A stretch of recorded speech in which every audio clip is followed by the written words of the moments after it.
నిమిషంలో సమస్యలన్నీ తీరాలంటే ఇందులో దూకితే చాలు. మంచి ఐడియానే, దూకేయ్. నేనే నిన్ను అడ్డుకోవడం రాలేదు, దూకేయ్. దూకలేదా? లోపల నీళ్లు తక్కువకుంటే ఎలాగోలా ఈదుకుంటూ రావచ్చని డౌట్ కూడా నీకొద్దు. లోపలున్న పాములు నిన్ను కాటేస్తాయి, హ్యాపీగా పైకి వెళ్ళిపోవచ్చు. ఆ మెట్టు కిందే అనుకుంటాను నిన్న పామును చూశాను. ఏంటి చనిపోవాలని వచ్చావు, పామును కానీ భయపడ్డావు?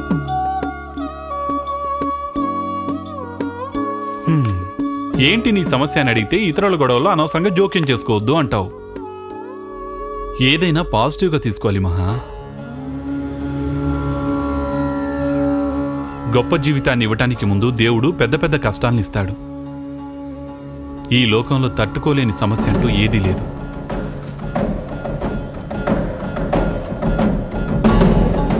నిన్న జరిగిందాన్ని బట్టి ఈరోజు నిర్ణయం తీసుకోకూడదు, రేపది మారొచ్చు కదా. అర్థమైపోలేదా?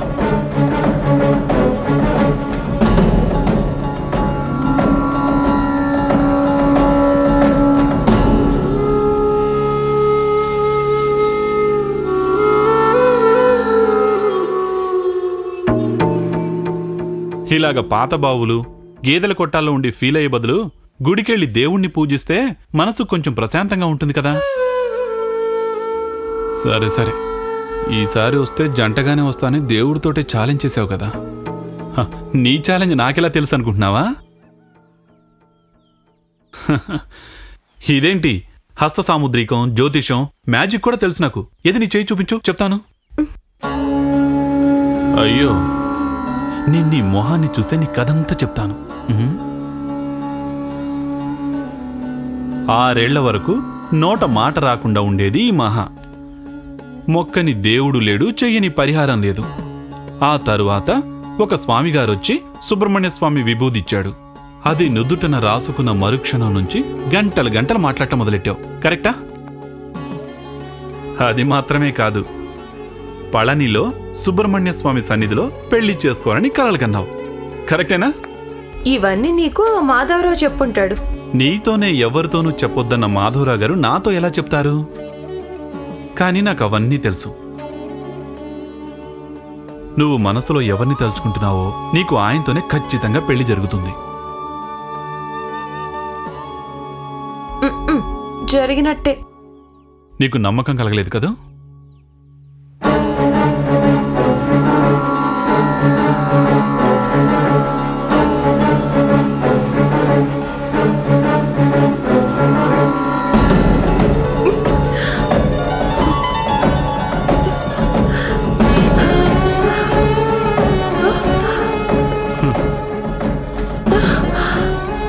ఇప్పుడు జరిగింది కదా విచిత్రం. అదే విధంగా నీ పెళ్లి ఖచ్చితంగా. నమ్మకం లేని కొందరికి తెలియపరచడానికే ఇలాంటి కొన్ని కనికట్టి విద్యలు చేసి తీరాలి.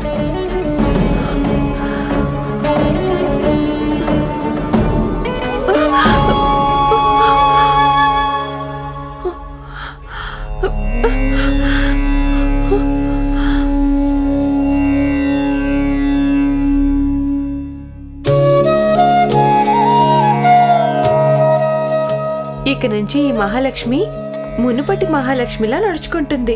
రోజు నీకు దీపారాధన చేస్తుంది.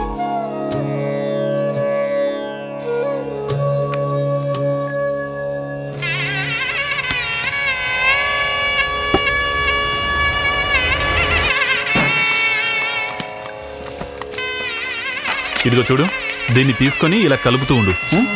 ఇలా చూడండి, ఏమున్నా సరే అమ్మని ఆవిడ చెప్పినట్టు చేయండి. సరేనా? ఏం రాజ్యం, రిసెప్షన్ ఎప్పుడు పెట్టుకున్నారు? రిసెప్షన్ ఇక్కడ కాదు వసంత, బెంగళూరులో పెట్టాం. ఓహో, అది మనో వాళ్ళ ఆఫీస్ లో వాడితో వర్క్ చేసే కొలీగ్స్ అందరూ కలిసి ఒక చిన్న గెట్ టుగెదర్ హోటల్లో కావాలన్నారు. అందుకని అక్కడ అరేంజ్ చేశాం. అలాగా? అదేలాగా పెళ్ళైన రోజు రాత్రి వధువరులు ఇద్దరు ఇక్కడే ఉండాలి కదా, అదేగా ఆచారం. వదిన, మన ఆచారాలని వాళ్ళతో చెప్పడం కుదరదు. వాళ్ళంతా ఆఫీషియల్ పీపుల్. ఆల్రెడీ రిక్వెస్ట్ చేసినందువల్ల ఫిక్స్ చేసేసాం వదిన. మీరు మీ ఇష్టానికి చేసుకుంటూ పోతే మేము అందరం అడ్జస్ట్ అయ్యి రావాలా? అలాంటిదేం లేదు మామయ్య. ఆయన మనో వాళ్ళ ఎండి నన్ను డైరెక్ట్ గా అడగడంతో నేను కాదనలేకపోయాను. పెద్దవాళ్ళు మీ అందరిని అడగకుండా నేను ఫిక్స్ చేస్తానా? కొబ్బరి తురిమారా లేదా? విడిగా కొంచెం పాలు తీసి పెట్టండి. సాంబార్ ఉడికిన చూడు, అందులో కొంచెం కొత్తిమీర గిలివేయి. ఇదిగో జీడిపప్పు ఆ పొంగల్లో వేసి మూతపెట్టు. అలా బద్ధకంగా ఉండదు, తర్వాత కాయగూరల సూప్ కూడా రెడీ చేయాలి. ఊరికి అది చెయ్యి ఇది చెయ్యి అని చెప్పి నన్ను విసిగించుకో. నాకేమైనా 10 చేతులున్నాయా ఏంటి? టెన్షన్ పడకు మహా. ఇతరులు 10 చేతులతో చేసే పనిని నేను 2 చేతులతోనే చేస్తావు. నీలాంటి ఒక్క అసిస్టెంట్ ఉంటే చాలు నాకు. పళనికొచ్చే భక్తుల గుంపు అందరికీ అరగంటలో వండి పెడతాడు ఈ సుబ్రహ్మణ్యం. నేను విషయం చెప్తాను, మనసులో పెట్టుకో. నాకు ఈ లండన్ సంబంధం బొత్తిగా నచ్చలేదంటే మీరు నమ్ముతారా? కానీ మా ఊరు వాళ్ళు తప్పు పడతారని ఈ పెళ్లికి రావాల్సి వచ్చింది. పెద్ద సంబంధం కుదిరిందని చెప్పి నీకు కూతురున్న సంగతే రాజ్యం మర్చిపోయింది కదా.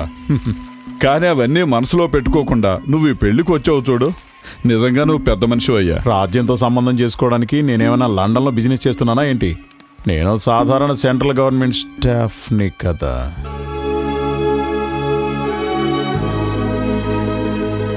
ఎందుకు అనవసరమైనవన్నీ మాట్లాడుతున్నారు? ఏది జరగాలో అదే జరుగుతుంది. వెళ్ళి చేయాల్సిన పనులు చూడండి. రాజ్యం, ఇవన్నీ నువ్వు పెద్దగా పట్టించుకోకు, వాళ్ళు ఇలాగే మాట్లాడతారు. ఈ హారం చూడండమ్మా, మీరు అడిగిన మామిడి పిందెల హారం. ఇది తాళి. తాళి.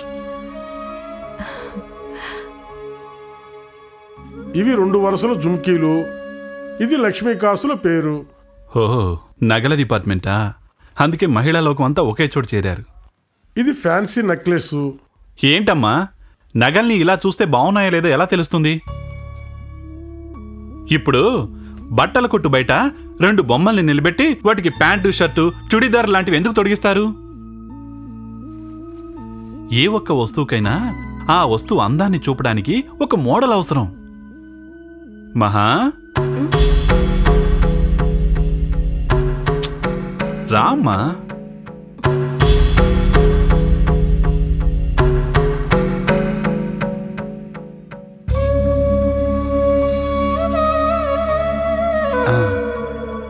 మమ్మ, ఇది కొంచెం ఓసారి ఇవ్వండి. అది అది ఏమండి, కొంచెం హెల్ప్.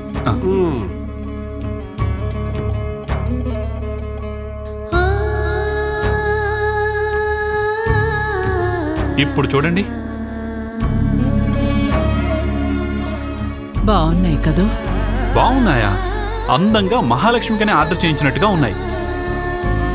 అమ్మా, మామ, మిగతా విషయాలన్నీ మీరు చూసుకోండి. వంటగదిలో నాకు చాలా పని ఉంది, నేను వస్తాను.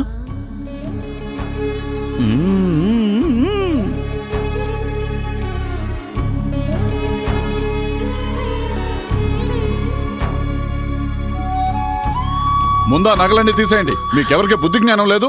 పెళ్లి కూతురికి చేయించిన నగల్ని పని పిల్లకి పెట్టి అందాన్ని చూస్తున్నారే. మేం మహాని పని మనిషి అనుకోలేదు బాబు. మీరు కావాలంటే అలా అనుకోవచ్చు. నువ్వు పిలవగానే వచ్చి నిలబడతావా?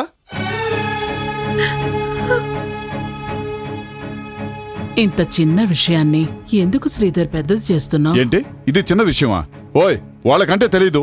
నువ్వు తరతరాలుగా నగలు చేస్తున్న కంసాలివి, నీకు తెలీదు? నేను మీ బంధువులమ్మాయి అనుకున్నాను. ఏంటి అనుకోవటం గినుకోవటం? ముందు ఆ నగలన్నీ తీసి పంపించేయి. ఈ ఇంట్లో ఒక్కటన్నా కరెక్ట్ గా జరుగుతుందా? ఊరికా ఉంటే తమలపాకులు మార్చుకొని పెళ్లి చేసేటట్టున్నారు.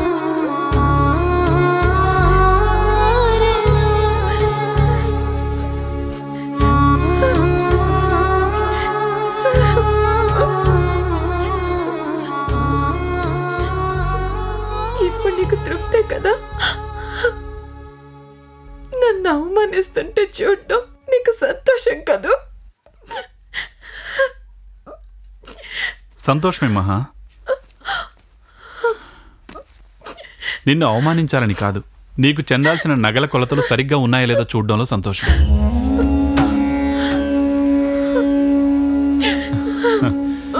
సమస్యలో ఉన్న మంచిని విడదీసి చూడడం తెలిస్తే ఎప్పుడు సంతోషమే మహా. వెళ్ళు, వెళ్ళి పెళ్లి పనులు చూడు.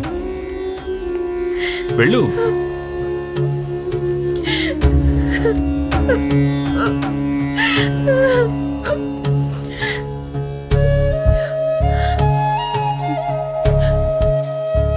నాకిక్కడ ఏం జరుగుతుందో తెలీదు. త్వరగా నాకు మంచి దారి చూపించు.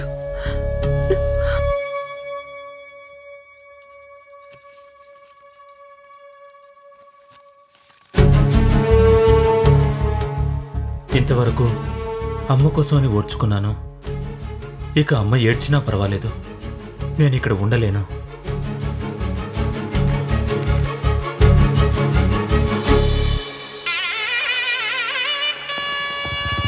ఏమయ్యా, అతను ఇష్టం వచ్చినట్టు బిల్లులు రాస్తాడు, నువ్వు తీసుకొచ్చిస్తే నేను డబ్బులు పే చేస్తూ ఉండాలా? బావా, ఇవన్నీ నువ్వు చూసుకోవా? ఒకసారి రారా? ఏంటి, ఏమైంది బావా?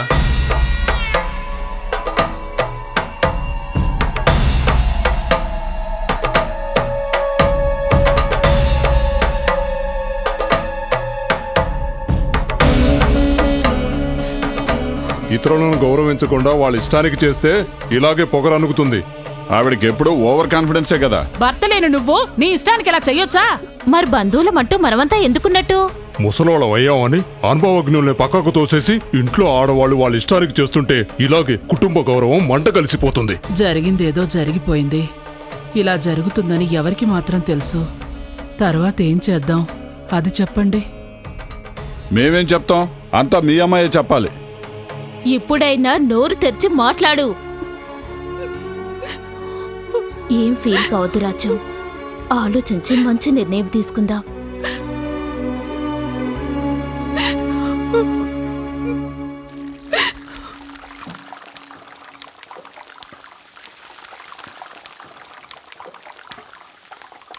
విషయం తెలియకుండా జిలేబీలు వేస్తున్నారా? ఇంకా వీటితో ఏ అవసరం లేదు తల్లి. చేసే జిలేబీలు ఆపడానికి అంత విషయమేముంది? ఈనాటి ముఖ్యాంశాలు. పెళ్లి కూతురు దివ్య ప్రియుడితో లేచిపోయింది. కరెక్టేనా బామ్మ? దేవుడా, ఎందుకు ఇలా జరుగుతుంది? నువ్వెందుకు ఫీల్ అవుతున్నావు మహా? కొన్ని కష్టాలు తర్వాత వచ్చే సంతోషానికి కారణం కావచ్చు కదా. అంతా వాళ్ళ రాతలాగా జరుగుతుంది. బామ్మ తిను. ఈ ఇంట్లో తప్పకుండా వచ్చే 19వ తేదీ నాడు పెళ్లి జరుగుతుంది. జరగని అప్పుడు నువ్వు ఏం చేస్తావంటే, గోడెక్కి దూకి ఎస్కేప్ కమ్మంటావా? నువ్వు గోడెక్కి పారిపోవద్దు. బుధుడు శుక్రుని మీదకి ఎక్కేశాడు, గురువు శని మీదకి ఎక్కేశాడు,